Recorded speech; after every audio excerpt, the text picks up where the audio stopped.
không một trò không vào đi mưa ai đo chứ đã khơi nhà tàu ba mươi vị bầy mình còn nhớ tên đi mùi tên đi mùi tiệt không ngợi khơi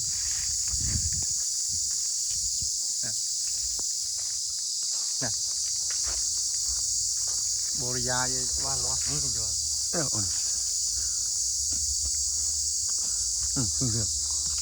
cảm ơn nhớ có riêng rồi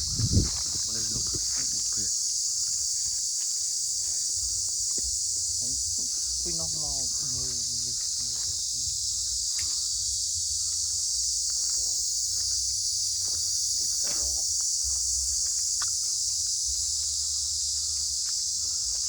chim tàu mưa thôi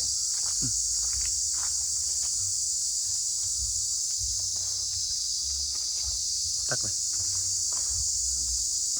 bốn cụm màu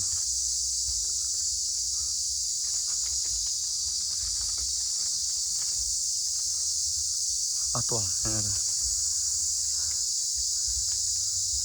hello điện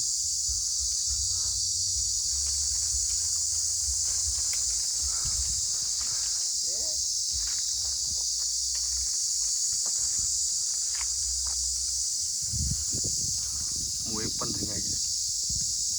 không thấy cái món ngoài phân trăng here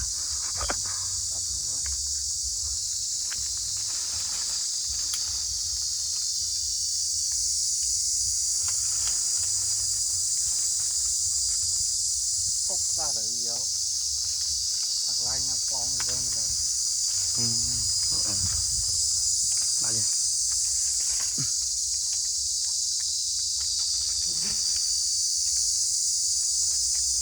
thơm lắm đi bắt đào mười hết rồi nhiều không một chút ra từ nào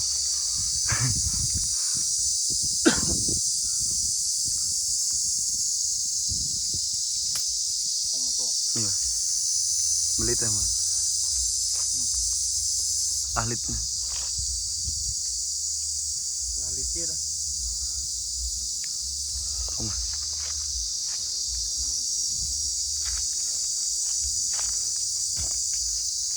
mò tao khiêng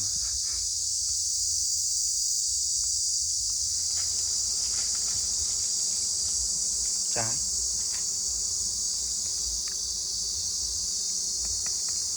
rồi nghe rồi tao nãy ra tao hỏi